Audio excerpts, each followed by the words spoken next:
Salute, Nick family. Welcome to Lunchtime Live today with Tony Crow and DJ Shuttle. We're talking about what it takes to win a championship besides having a championship roster. I think most would agree that the Knicks have our championship contenders and by extension have a championship contending roster. So I'm not going to delve into the roster on this show. Today I want to talk about three other elements it takes to win a championship, in my opinion, besides health and a little luck. And that is coaching, the front office, and having a superstar player. So we're going to dive into Thibodeau. We're going to dive into the front office, particularly if the Knicks need to pivot and make some roster changes. Are they able and willing to do that? Well, we'll get into that a little more. I don't want to give it all away in the intro. And then we'll talk about Jalen Brunson as well. So let me bring in Tony Crow. You guys like this or this? I can't hear you, Tone. I said whatever one you choose, I'll just adjust my seating. So I'm good either way. I don't know. This kind of looks like the ESPN. You know what I mean? It kind of got the ESPN look. Yeah. All right. I'm gonna have to like. I need that crispy camera, that crispy light. You got stuff. Listen, let me tell you, this is just a Logitech webcam, and it's on sale now. You can get it for like 50 now, Okay. like 50 something. It's I think it's the 920, the Logitech 920. Taking notes. I love it. Taking notes. Yeah, I was like, maybe I should get a camera so I can get the blurry background, but I'm good with it. Yeah. All right. So first, before we get into it, DJ Shuttle, how you doing? Tony Crow, how you doing? Peace, Queen. Yeah, I'm doing amazing. A very blessed and book busy weekend. And as I was sharing offline, right before we got on, you never know who's watching this show, man. I ran into one of the homies. He told me one of the homies is a big fan of the show. Super saluted both you, Steph, you, Tone, and Sim. Saluted international Andy. He said, "Where's Andy at?" Nice. And yeah, man. And sometimes when you think about doing the work that you do, should I do it today? I'm tired. I got a lot of things to do. Right. Should I do it today? And you wonder, like, should I do it? Should I put the time and should I put the work in? Who's watching? Are they really watching? And when you meet people in the real world and they tell you not only they're watching, but they appreciate the content and the work, it absolutely makes it all worth it. So I just wanted to share that with you, with you both. Thank you. I appreciate it. I was telling you too, I went shopping and somebody stopped me in the parking lot. He's like, "Aren't you the lady on on YouTube talking about the Knicks?" I'm like, "Yeah, that's me." He's like, good stuff. So yeah, it does feel good when people, recognize the work that you're doing. And then the people who stop by the replay gang, those who drop comments. I was going through my comments today. I got to get better. I got to get better with that. But I was going through the comments today. So yeah, definitely appreciate it. All right. Facts. Yeah. All right. So let's get into it. So we're talking about what it takes to win a championship other than having a championship roster. We're going to talk about Tibbs. We're going to talk about the front office. We're going to talk about Jalen Brunson, because you got to have a number one if you want to win it all. But let's start with Thibodeau. Reports are that the Knicks have already signed or will sign Thibodeau to a 3-year extension. How much pressure do you think is on him to deliver a championship during that time? Well, I think I touched on it a couple of weeks ago. I think there is some increased pressure now. Even though he weathered that storm, you know what I mean? He fulfilled his contractual duties on the first run, something that we can't say about any coach in the previous 20 years, 30 years, however long. I mean, yeah, even Van Gundy didn't finish his time. You know what I mean? Pat Riley didn't finish his time. Well, no, Pat Riley finished his time, didn't get extended, or didn't get renewed, whatever. But yeah, so he weathered that storm, and now it's time to show and prove. You know, he battled through a subpar roster and worked his magic. But now they upped the antes and improved the roster, got him his type of players. So for sure, it has to be increased pressure. Now, by all means, that does not mean we got to win it now. You know, Tibbs' motto, it's improve every day. I think that's the way he's gonna take it, day by day, game by game, year by year. You know what I mean? But yeah, by the end of that contract, by the end of that extension, we need a championship. You know what I mean? We need or at least, you know, two finals appearance or Eastern Conference and then finals. You know what I mean? As long as he's progressing, I think he can survive. You know what I mean? But yeah, there's no room for a step back. There's no room for that missed year like we had in the first run. You know, playoffs, no playoffs, then playoffs again. There's no room for that. It's uphill. Yeah, yeah. What's your take on it, DJ Shuttle? Is there pressure on him to win in these next few years? I think this should be pressure on him and the players. Like, I don't see how it could be more pressure on him, but not the same equal pressure on Randall, you know, Bridges, Brunson, OG. You just got a like 95% max deal. You know, Randall, you trying to get a max or a big deal. Brunson, you didn't take a max, but they broke the bank to still pay you. Bridges is about to get re-signed. So I mean, he's gonna have all these guys for this time, for most of the time period of this contract. And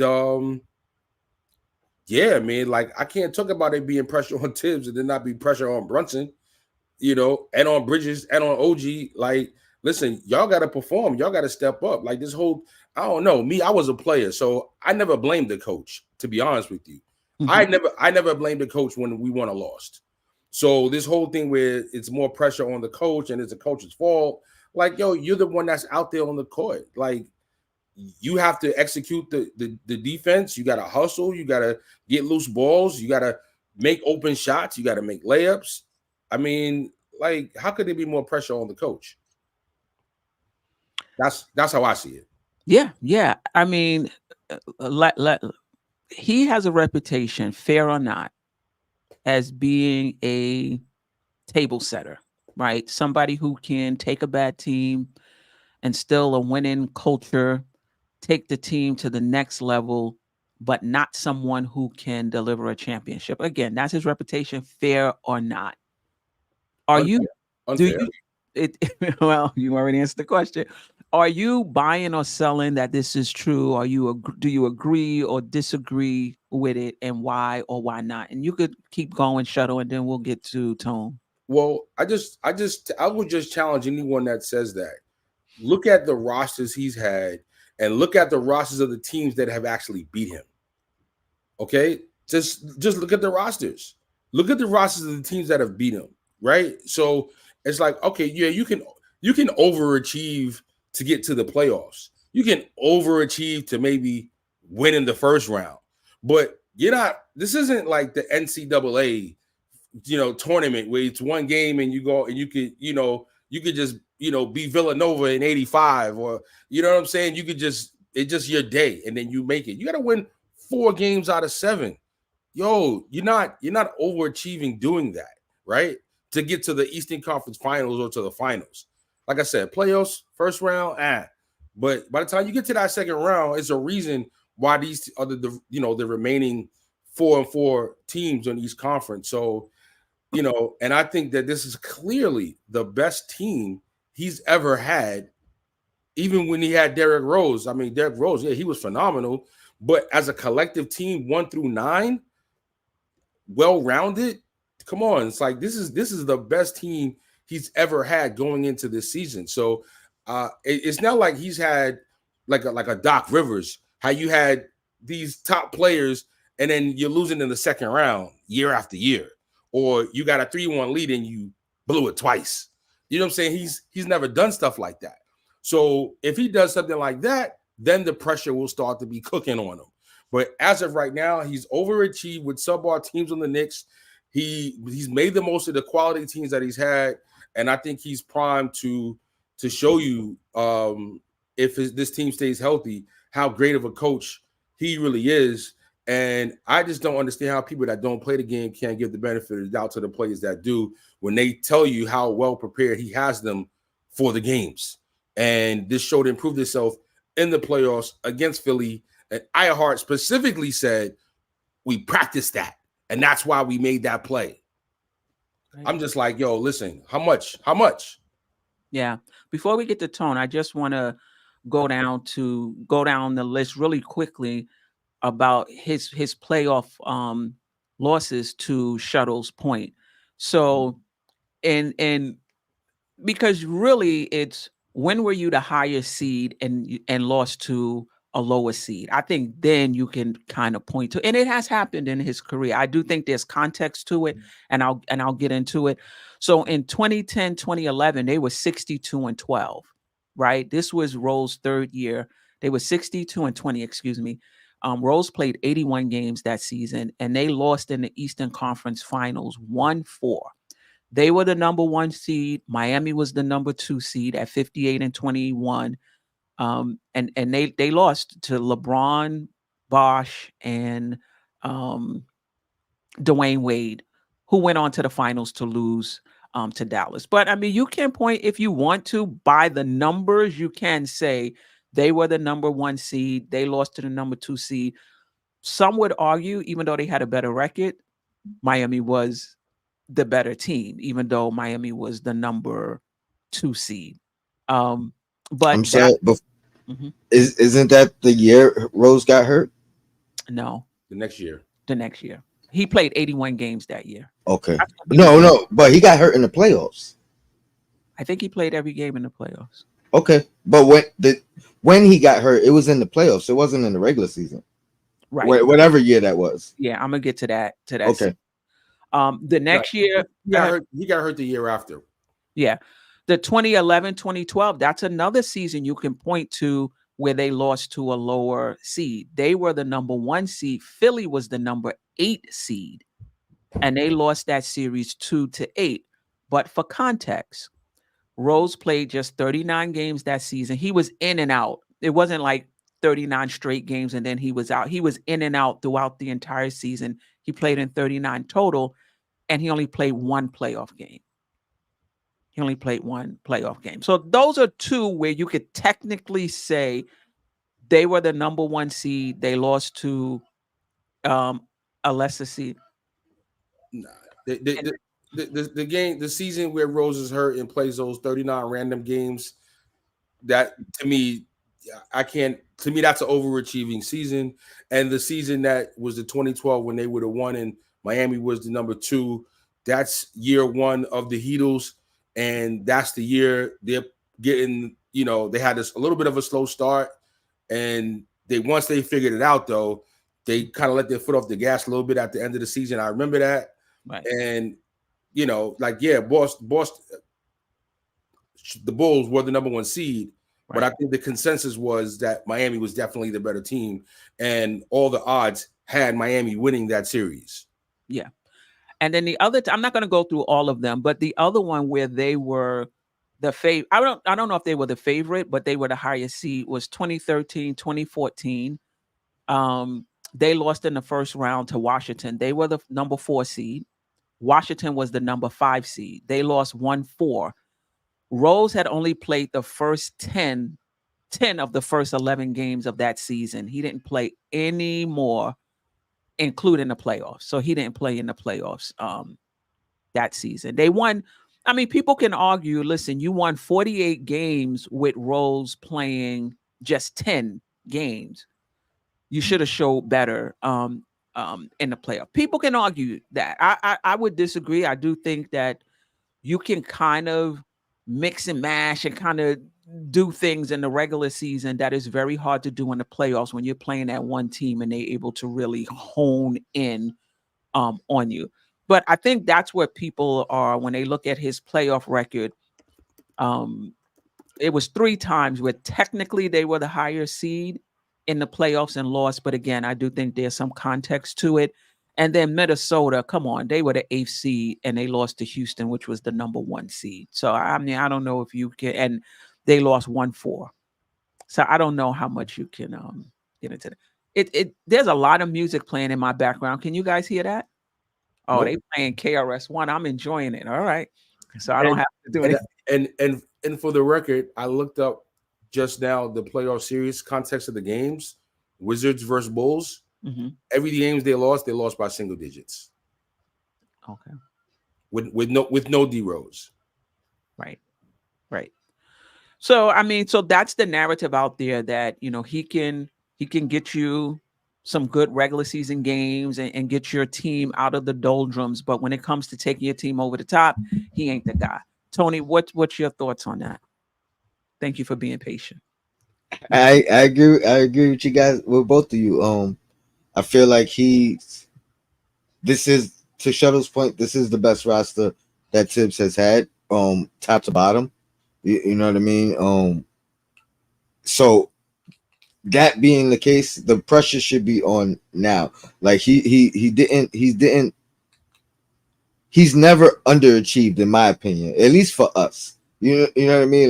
Like I kn- and he's more times than not overachieved. So now expectation is probably at its highest than ever before in his career. So, you know what I mean? What was the expectation for some of these teams?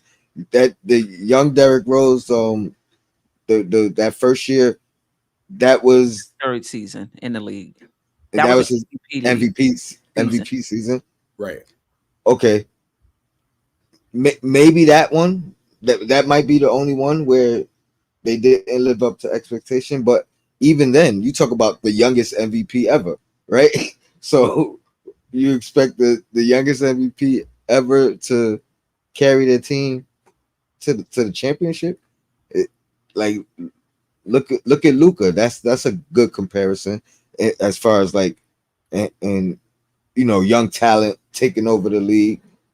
Is he expected to have won a championship already? I don't think so. You know what I mean? Like, there's a learning curve. I think I think it's unfair to answer the question. Unfair for sure.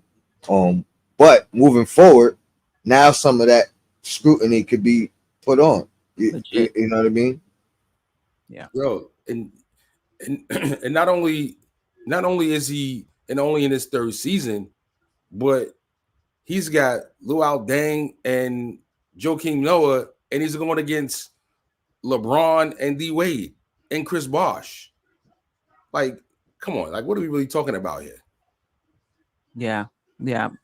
I do think I do think that narrative is unfair. I do think that context matters, but I do agree with Tony that all right, you got the team. You have the team now. So I don't think there's anything that can happen this season that's going to get him fired, right? But it's possible he doesn't finish out this contract if there isn't progression. If you can't totally, like, as a front office, and we'll get into the front office a little later, you need to be able to be able to figure out, is this a coaching thing or is this a roster? Is this a roster thing? And a lot of times, sometimes even when it is a roster thing, they'll fire the coach, right? Because it's just easier to change the coach than it is to change the roster. But I do think that Thibodeau has a really good team. Um, I do.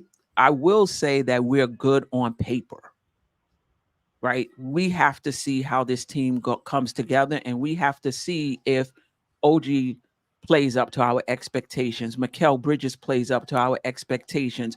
Randall comes back and has another All NBA season loading. Brunson plays just as well, if not better, under the expectations of being the best player on a championship contending team, right? But if all of that does come together and all the players do play up to their expectations, yeah, the spotlight is going to be on Tom Thibodeau. Why isn't this team, you know, um, you know, progressing, so to speak? So, yeah, we shall see. My next question is, what do you think? Well, how confident are you in Tom Thibodeau that he's the guy? And I asked that for the chat too. How confident are you in Tom Thibodeau that he's the guy that can be the coach when the Knicks win a championship? No pressure stuff, but maybe that's a good poll question for the chat. That's true. That's true. No pressure I for have you. to go in the No pressure for you to studio coordinate that. Hey, if you know how to do it, I I might know how to need do it, but I gotta go like into the into studio. the I'm gonna try to, yeah. but yeah. How confident are you? Let me see if I can put this up. I'm confident because the players like him and the players are on board with him. You know what I'm saying? So it's like, yo, like, how can you not like Brunson, who loves the coach like a father, like an uncle, and plays hard for him and has already done it in 2 years, and we've got Brunson's 2 best seasons? How can we not be confident in Thibodeau when Randall came here as a guy that had no All NBAs and has 3 All Stars and 2 All NBAs? How can we not like him when Dante just had his best season by far? How can we not be in support of Thibodeau when he's actually got Mikal Bridges coming here, who's on board because his guys is on board? I'm just saying, like, Thibodeau's a New York guy. Like, you could have so many coaches, and instead we got a guy that understands the New York culture, the New York attitude, the New York, like, just win, everything else is good when you win attitude. Like, yo, how could you not be confident with this coach when you look at all the coaches you could potentially have that either have no NBA resume or have resumes and that could have been here? Like, the only guy that could have been here that would never have got here that I wanted probably more than Thibodeau is Mark Jackson, New York guy. You know what I'm saying? New York guy. So, I mean, listen, y'all was hype on Fizdale. You know, y'all was hype on Rambis. You know, don't tell me you want that guy to be Frank that used to coach the Nets and the other guys. Like, come on, stop. Yo, you got a guy that's been winning here, overachieving here, that is tough nosed, that is New York, and a guy that the players love. Yo, and they play hard for this guy. So, like, I'm until he does something to underachieve, I'm extremely confident. And to Tony's point a few minutes ago, every season he has either met or exceeded expectations. As far as I'm concerned, he's exceeded expectations probably every season. If you want to say last year, he didn't, but look at all the injuries that happened. So, you know, and if those injuries don't happen, this team is, I would have bet the money would have been in the Eastern Conference Finals last year. And that would have probably been a little bit of an overachievement as well. But we have some trades, so you kind of got to readjust your perspective. But Right. I'm extremely confident. The East has 2 extremely tough teams in Philly and Boston.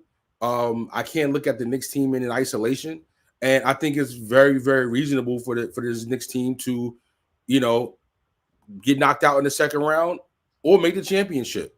You know what I mean? So, you know, and it to me, it all depends on how the team, you know, how the team gels and how they look in those playoff games, and how, if they get an early exit, how they look in that second round, how they look in that Eastern Conference Finals, how hard they play, how smart they play, you know, how to execute certain key points in the game, especially when the game's on the line in the fourth quarter. You know, those are the things that you're going to look for to determine, you know, is he achieving or overachieving or underachieving going further. Yeah. So, all right. Tony, are you confident that he can, or do you have some trepidation? I am a Tibbs believer. I believe in Tibbs, and you know, similar to Shuttle, he wasn't my first option either. I wanted Kenny Atkinson. I wanted I looked at what he did to the Nets with the Nets. You know what I mean, and how he pushed up those guys that weren't big names and had them competing. And the funny thing is, I didn't know. I thought Tibbs needed I thought he needed the roster he has right now. I thought that's what Tibbs needed to succeed. I thought he needed a contender, and that was what he was built for. And he showed me right. I mean, he proved me wrong. You know what I mean? He took a lesser talented squad and elevated them. And I thought that's what Kenny Atkinson would have done. But not only did he do that, he did it much quicker than I expected. That I thought Kenny Atkinson would have did it. I thought it would have took a lot longer for if Atkinson brought this team around, and I was okay with that. You know what I mean? Slow build. Nick, we had draft picks or picks that players that we picked in the draft. You know what I mean? It was a change. So I was okay with the long, you know what I mean? The long run. The long game. The long game. Thank you. Right. But Tibbs came in and he sped it up. He hit fast forward. And I was like, you know what I mean? Like, so yeah, I'm a believer. Yeah, and he made me a believer. Right. And a knock on him when he came was, we got a lot of young players. Why are you bringing in a coach like Thibodeau? Like, he's a coach for a team that's, ready made, so to speak. And he kind of showed that he could do it both ways, basically. Yeah, I'm confident in Tom in Tom Thibodeau. He's the guy that I wanted from the beginning, but I think partly it was because the Knicks was such a shit show for such a long time that I felt like we needed someone who understood how a team should be run, who was here in the 90s, who was a no nonsense type of guy, and who would set the culture for us both defensively and in how our players approach the game. So he was my first choice. I'm glad he's here. I'm glad he got the extension, but and I'm confident in his ability, but it starts now. It starts now. What do you think is a strength of his that will help us win a chip? Tony, I'll start with you. I'm gonna quote every Knicks player and the preparation. You know what I mean? Like, it doesn't matter who it is that comes up, but you hear it from each and every player at some point. Tibbs has us prepared. If it's nothing else, he's gonna have us prepared. Similar to what Shuttle said about with Hartenstein's quote. Oh, we practice this. You know what I mean? So preparation, I think, is one of his main strengths. You know what I mean? He prepares himself. He's a I don't want to say gym rat, but you know what I mean? The coaches comparison. Yeah. You know what I mean? Yeah, he's in there. He's looking at all the footage, all the film, analytics. So yeah, preparation. That's number one for me. Shuttle, what do you think is his strength that'll help us win a chip? One of his strengths that'll help us win a chip. Well, I did touch on preparation, and Tone said preparation just now. So I want to reaffirm that, but I'll just add that he his focus, just his overall focus and attention to detail. I know that kind of falls under preparation, but I don't know. I think that you have a lot of younger coaches in the league now.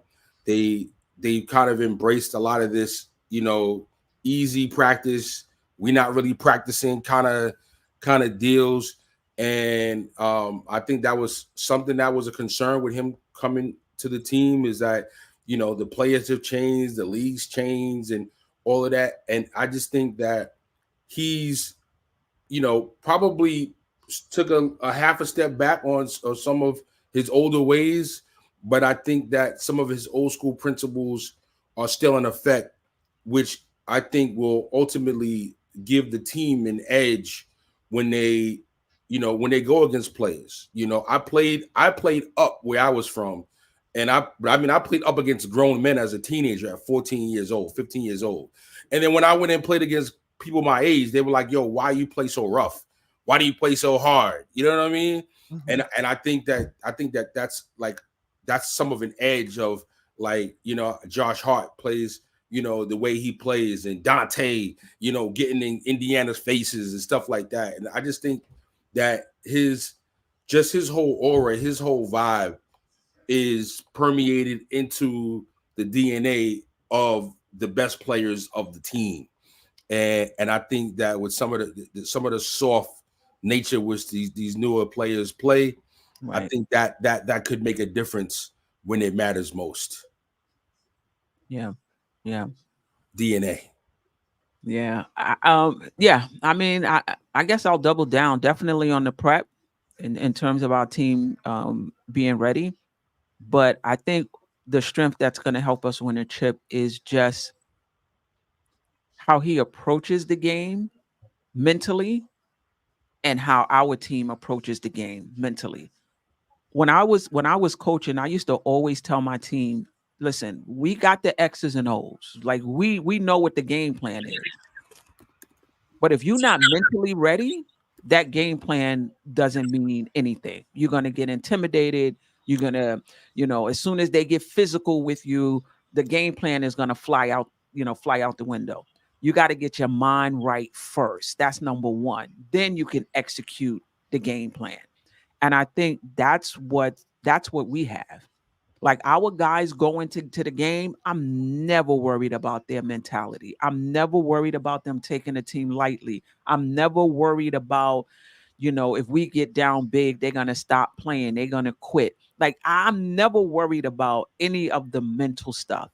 And when you're trying to win a championship, sure, you got to have a good roster. And sure, you have to execute your game plan, but you got to be mentally tough too. You have to be able to execute in these real close games when it's under a minute, like we had to do in that Philadelphia series. If you down, I don't know, in a series, you got 1-2 or whatever it is, you got to be mentally tough. You can't be psyching yourself out and being nervous.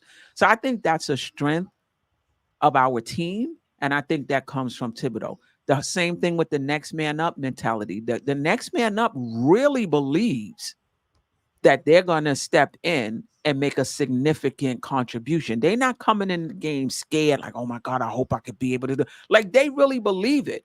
Because Tibbs to me is like matter of fact. When it comes to the next guy on the bench, I'm going to the next guy on the bench.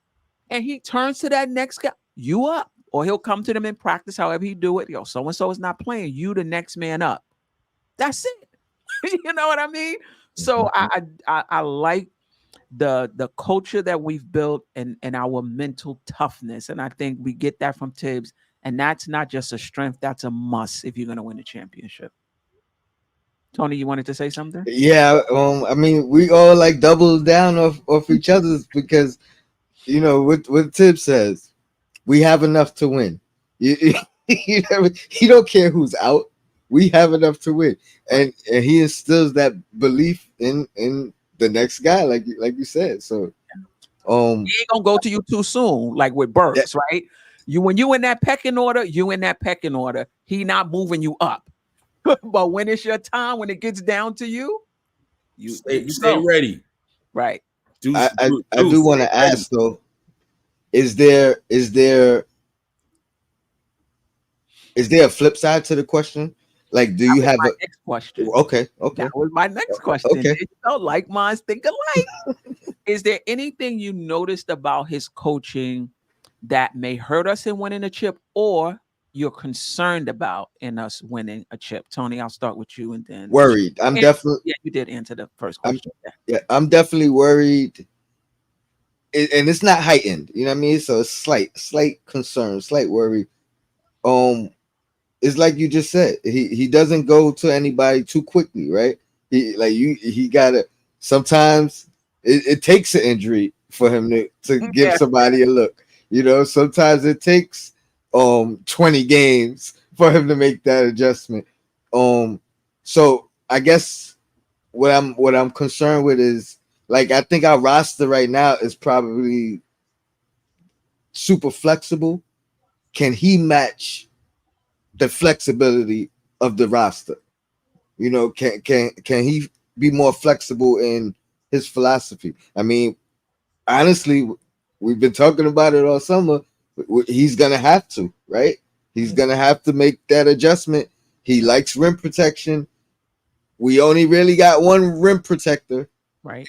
so you're gonna have to be flexible enough to work around that and figure out other nuances. And it's I'm right in the middle because part of me is confident that he will be by default. He has no choice. You know what I mean? But I guess my concern is how quickly is he able to make these adjustments or these these little tweaks if need be. And are you talking about in the game or between games or both? A little bit of both. A little bit of both. More in game than anything because I think for him he has to see the data first. You know what I mean? So it's like so he has to it's less in game for him, in my opinion. To me, it's all right. The game happened. I'm gonna rewatch the game a couple of times, and then he's gonna make his tweaks and adjustments.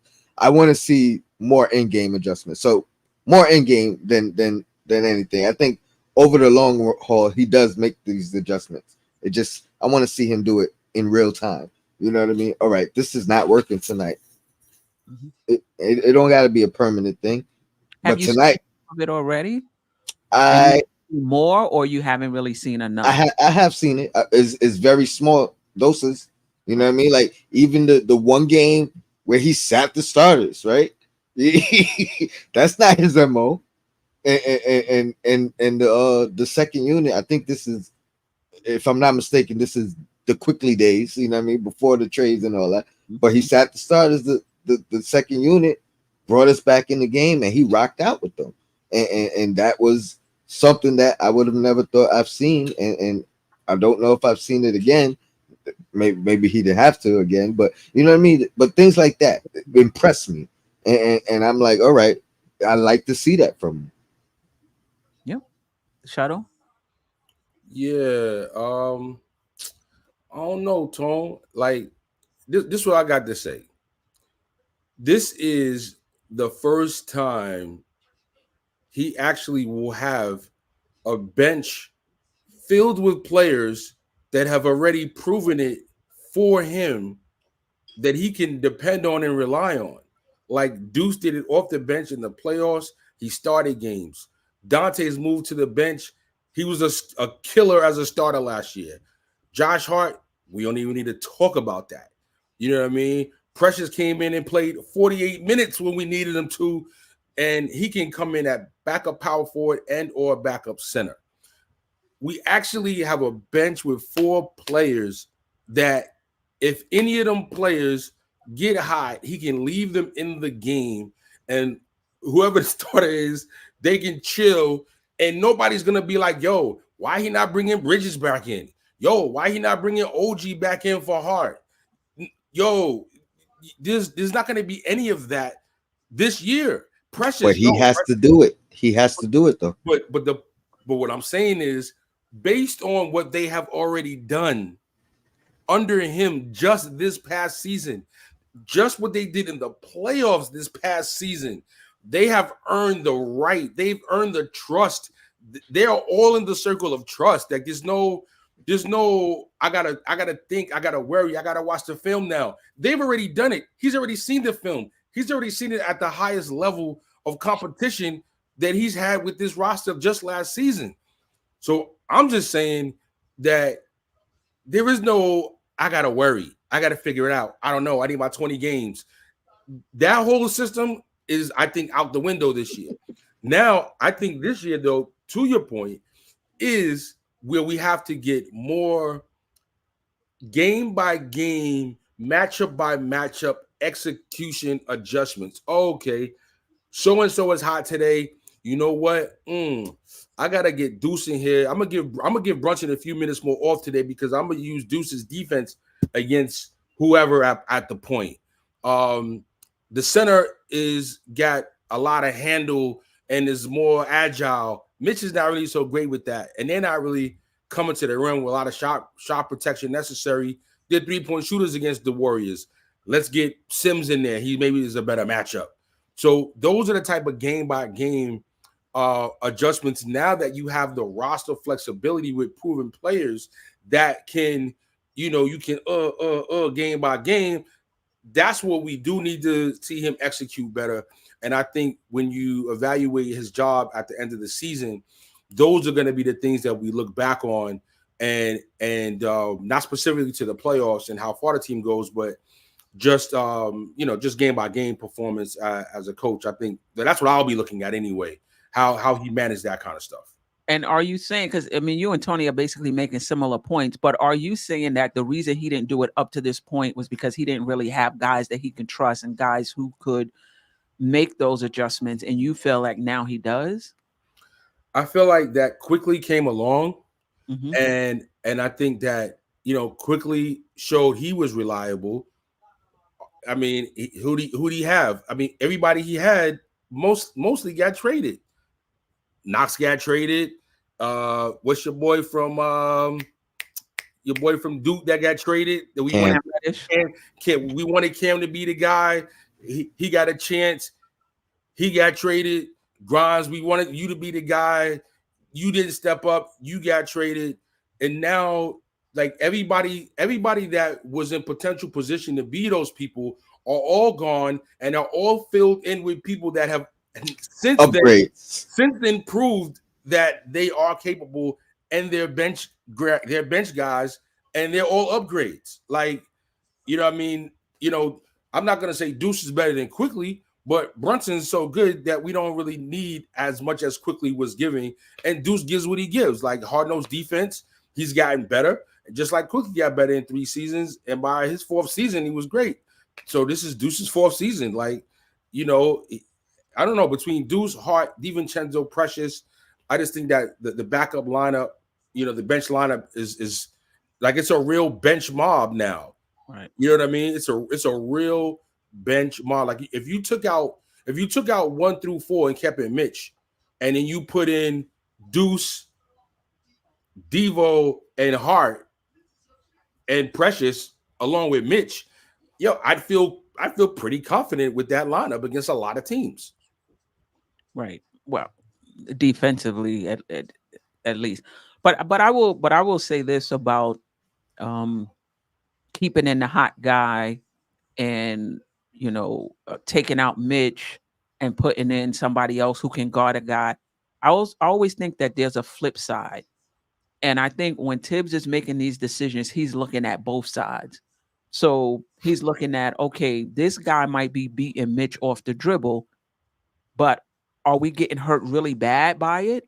Because if I take Mitch out and put in, I don't know, name him on the other side, that weakens our rebounding and that weakens our rim protection. So I think when you're making these decisions, you got to look at both sides. I remember coaching and being like, they was like, yo, you got to take so-and-so out.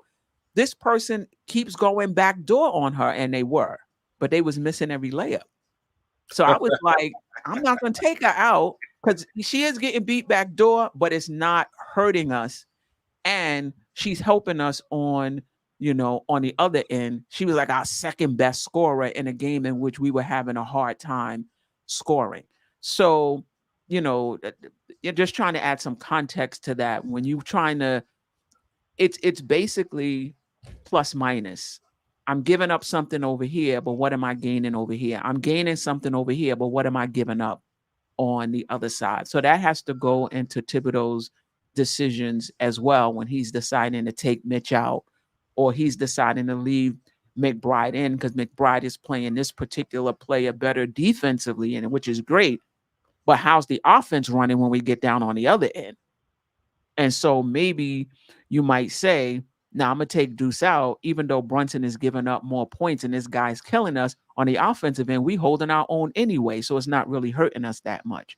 So just adding some context so that there's both sides to those decisions. But I would agree with you two. I don't know if it hurts our chances of winning a championship. I'm not saying I'm overly concerned about it, but how I would frame it is it's an opportunity for us to really get the most out of our roster and really make it difficult for the opposing teams. And that is, to both of your point, to really deploy this roster like military stuff, like deploy. You know what I mean? Like, yo, are we making a commitment to small ball, a commitment to it? I don't even care what the matchups are. We're committing to it because this is going to allow us to make it super difficult for the defense. And we might give up a little rebounding on the other side, but maybe we will, maybe we won't. But at the end of the day, when we look at that plus minus, that small ball is going to be in the plus because of what they bring. They're going to, well, put it this way, they're going to bring more than they give up. Put it that way. So I agree with you two. I'm not overly concerned. I don't think it's going to stop us from winning the championship, but it would definitely make it super easy, easier for us. And I think the other thing I would say is, and this brings me back to Jeff Van Gundy, Pat Riley. He's one of these coaches that's going to go down with his best players. He's going to go down with his best players. If his best player is struggling, I've seen times when he's taken, Randall out and or kept him on the bench a little longer. But like in a really close knock him out game, even if Randall is struggling, he's going to be in the game. Even if Brunson is struggling, he's going to be in the game. Like he's going to go down with his best player. No, I mean, part of that is how different is that than most coaches, though? Yeah. You know what I mean? And all I know is Brunson and Randall, on their worst days are going to also open it up for other players like OG and Bridges. So hopefully, they don't shoot us, into gone fishing. But at the same time, those two have absolutely earned it. Now, OG probably is not going to get, but he's probably not going to ever shoot. And you're going to be like, damn, son, like, you're 2 for 11. Why? Maybe you don't got it tonight. Like, he's not going to shoot like that. We already know that about him. So, Bridges, I'm okay with Bridges, going 2 for 12 in the playoffs because he's proven his scoring capability.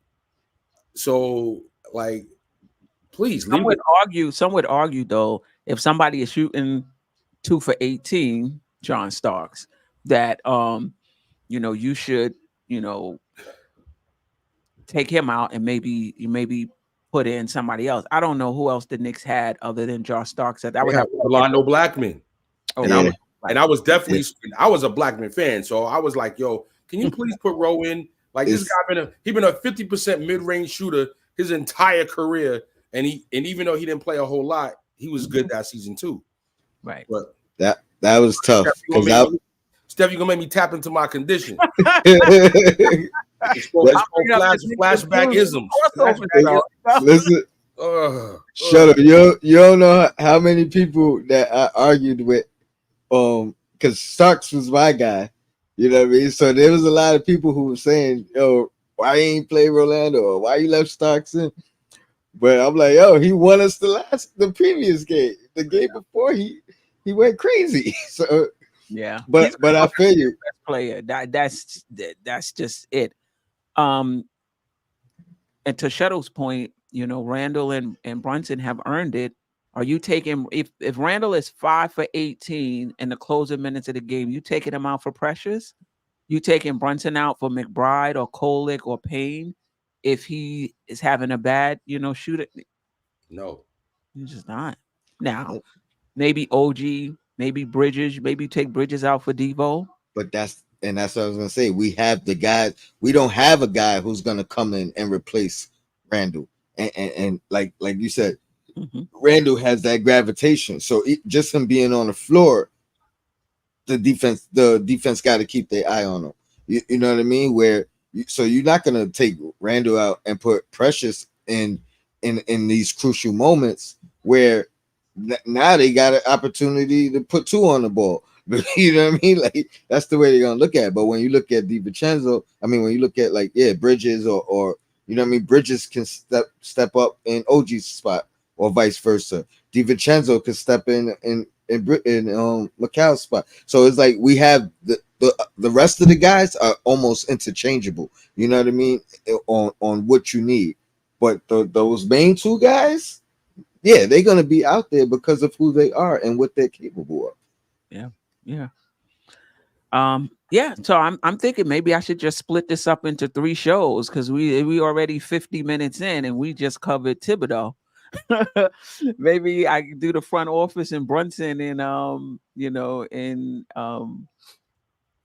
separate shows and just really, it does give you the opportunity to delve deeper though into the topics Well, when you talk well, about what it takes to win a championship. Yeah. if you're doing that, don't I don't know if I can make Thursday, and so No, no, don't no. do. I'm gonna do it For us, for us. okay, For us over good, because the next few. I got a lot to say about the front office. Yeah. Yeah. I mean, just that we'll talk about this next week. Well, let's finish this up, and then Tony, you can introduce what you're gonna do on your show later on, and then I'll talk about us finishing up this conversation with the front office. I got a really interesting take or a really interesting question, actually. No, when we start Yeah, wrapping it yeah. up. Anything else about last words on Thibodeau being the coach that's gonna lead us to a championship? Anything we didn't discuss? Salute to Quiet Money and the rest of the chat. Active. Knicks 100 a GM. Trav going at it. Just be Going at respectful, it. guys. That's all. Just be respectful. No name calling, but you could disagree. I just want to encourage Tibbs to Drugs only. Do I just want to encourage Tibbs to keep the loose mentality that he allowed Josh Hart to bring in, playing the music. Josh Hart talked about that, I think, on their podcast. He came in the middle of the season with the trade and, like this, they're playing this terrible music, he said, and he switched him. He's the in-house DJ of the team. You know what I mean? And he keeps the laughter, he's clearly a serious guy and a serious player when he's in between the lines. Right. But he's not like Rodman-esque, but he's a little loosey-goosey and I feel like as Quirky. what I see as the heart and soul of the team, he's able to show that you can be a little loosey-goosey when you have your free space, but you get out there and you play hard and you play hard every play. And I think that helps to set the tone and where, the team can lead from within. And even though you want to prepare and get the guys ready and go through the game plans and all of that, you still want to allow your players to have some type of in-house leadership and, and running things themselves, if you will, because, that establishes an ownership and accountability amongst the players. And I think there's enough togetherness with the players that that got good relationships with one another. And now you start bringing in new guys. Brunson's going into year 3, Devo's in year 2, Bridges is new, but he's that guy already. Deuce has been here a few years now, but he's falling in line. Precious is coming back, so Mitch has been here longest tenured. So I just think there's a good enough camaraderie amongst the team. Don't feel the quote unquote pressure now to overachieve and that you have to do more to be on top of the players. Right. And that's really my point. Kind of like let them be who they are, and let them do their thing, and that'll keep them where they need to be. Yeah, I totally agree. Tone, anything you want to add to what you didn't get a chance to say about Thibodeau, or anything you want to add? I think his time is now. I'm confident, like you asked earlier. Just gonna double down. I'm confident in Tibbs and his approach. The proof is in the pudding. I think guys seem to elevate under him, and that's something that you can talk about wherever he's been. You know what I mean? Guys play above their expectation when they play for Tibbs. So all that players don't want to play for him. Those are players that haven't played for him, because the ones that play for him love him. Yeah. No doubt about it. The only thing I want to add is I do think Tibbs is the guy. I think Tibbs is the guy. He on the hot. Well, I wouldn't say he's on the hot seat, but his time is now. He has the roster now. Now I think you can legitimately question him and the success of the team um, going forward. But to Shuttle's initial point, the pressure's on the players as well to play up to their capabilities. Just want to shout the chat out real quick. Oh, Tony, what are we doing next before I shout the chat out? We're gonna talk about Tyler the Creator, Brunson, Sims joining the blackout. We're gonna talk about some potential season awards, whether it's MVP, Defensive Player of the Year, Sixth Man of the Year. We got candidates all across the team, I think. So we're gonna break that down. Yeah. Next week we're gonna continue the conversation. What does it take to win a championship, for the Knicks to win a championship, besides having a good roster, which we do, or championship contending roster, which we do. We talked about the coach. Next week, I want to delve into the front office. And, one of the questions we'll talk about is, how confident are you in their willingness to pivot and make roster changes if necessary, if that means including a Villanova guy? Like, I feel like they have the ability to pivot because we're below the second apron, right? So that gives us some flexibility to pivot if we need to make roster changes. But I question their willingness to pivot if it includes a Villanova guy. So we'll talk about that and much more when it comes to the front office when we do part 2 of 3, it seems like. And the last part is we're going to talk about, you need a star player, basically, to win a championship. And so we'll talk about, do we think Jalen Brunson, we're projecting, none of us know until we get there, but can Jalen Brunson be that superstar, be the best player on a championship contending team? And it's easy for us to say yes now, but just keep in mind, there was a lot of doubts about Giannis until he made it. There was a lot of doubts even now still about Embiid, right? Because they've never gotten out of the second round. So we'll talk about that as well, part 3, 2 weeks from now.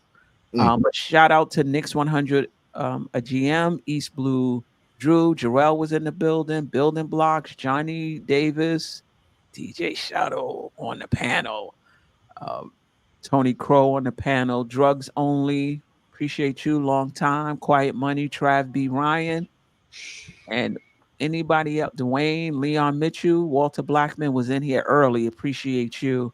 Anybody I missed? My aunt was in the chat early. Yes, Anthony D, appreciate you, long time. Yeah, that's the homie. Not on the chat, but on the text. My guy Deke is on the check-in.